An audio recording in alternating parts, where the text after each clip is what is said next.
Hi guys, have a nice day. Today is Friday. So our video for today, paglilinis ng bahay at paglalaba.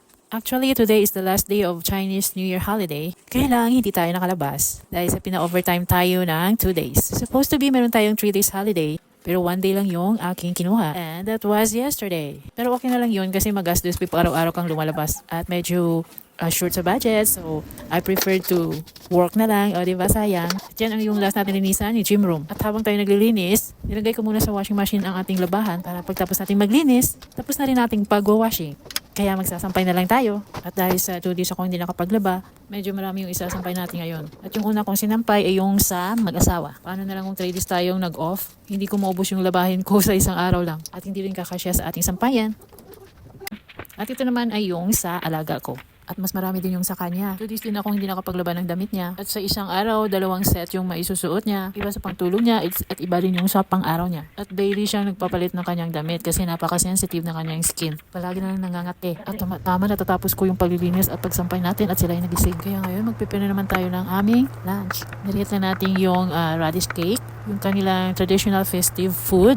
Every Chinese New Year, yun yung kinakain. And then, meron din steamed sticky rice with peanuts and sausage. Ayan, pinafry ko lang yung ating radish cake o lubako sa kanilang tawag. Pero gustong gusto ko to, masarap. Mas gusto ko pa to siya sa yung parang tikoy na matamis. Kaya mas gusto ko tong radish cake. Mayroon ding taro cake, masarap din yun. Gusto kong matuto magluto paano nila ito ginagawa. Kasi yung ibang helper dito, sila lang yung pinapaluto ng kanilang mga amo. Siguro madali lang rin. At ayan, natapos ko na siyang iprito. Set aside na natin. Ayan, ready na. Kakain na kami. Ang ating radish cake, ang ating steamed sticky rice na may peanut and sausage. At ayan, tapos na kami kumain. Naghuhugas naman tayo ng ating plato. At ng ating mga ginamit sa pagluto. Ayan, bilisan na natin kasi aalis daw sila.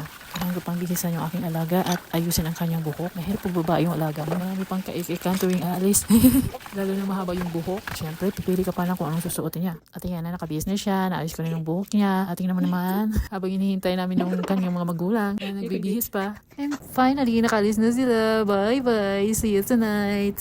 At ayan, dahil sa umalis na sila, ayan, solo natin ang bahay. At dahil sa parang naantok ako, tayo ay magkape. Kaya magtimpla muna tayo ng kape. At nagpakulo ako ng tubig dahil gusto ko yung umuusok talaga. Ayoko yung hot water dun sa dispenser kasi 90% lang. Gusto ko yung 100% talaga na hot water. Yan ang aking paborito, yung para sa kape, cracker. At yan, after natin magkape, andito na naman tayo sa kanilang kwarto para magligpit at maglinis ng sahig. O, diba? Ganyan tayo, kahit wala sila dito, ang busy pa rin.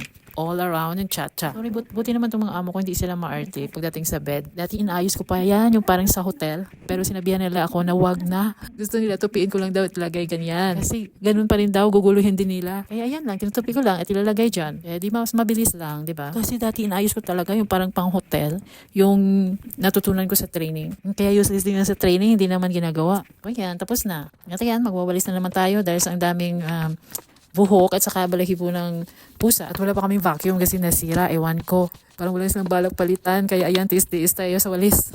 Pero okay lang, care pa rin. Hindi naman siya maalikabok kasi araw-araw ko nililinisan at minamap. Yan, tapos na tayo mag-mop. At yan, dahil sa natapos na rin natin ang paglilinis sa ating gawain for today. Higay muna tayo dahil sa ang sakit ng baywang ko at likod. At yan, kasama ko si Melky. Parang napapagod din yan siguro. Dahil sa kakabuntot niya sa'yo. Ako yung napapasalamat dahil hindi natuloy yung pa-dinner nila dito. Actually, dito sila mag-celebrate ng kanilang Chinese New Year na kasama ang buong barkada ni lalaki. Ang dami pa naman nila. 5 yung barkada niya. Plus, asawa at anak. Tapos lahat may anak. 3 yung tag-2 anak. O, 3 yung 2 anak, 3 din yung tag-1 anak. Pero mga 20 plus sila. Okay sana kasi at least, di ba, may red pocket. Kaya lang hindi natuloy. Pero okay pa rin kasi nakakapagod din ako. Ang dumi ng bahay after kasi nag-iinuman sila, nanigarilyo. Plus, yung karat pa ng mga bata. At least ngayon, pa-chill-chill ako, di ba? Hindi ako napagod sa overtime ko. I'm sure hating gabi na naman yun sila makakauwi. Pero tomorrow, Saturday, hindi ko pa alam ano yung mga ganap tomorrow. Hindi ko pa alam kung lalabas ba sila o hindi. Or may pa-visitors na naman sila na iba. Ay, nabahay na to palagi na lang may bisita. Okay sana kung hindi magluto. Nakakapagod pag magluto. Ang sakit sa likod. Ayan, dahil sa nagugutom na ako, nagsayang ako. Dahil sa may chicken adobo pala akong dala kahapon galing sa birthday party. Ayan, nalit na lang siya at lagyan ng chili. At yun ang ganap natin for today. Thank you!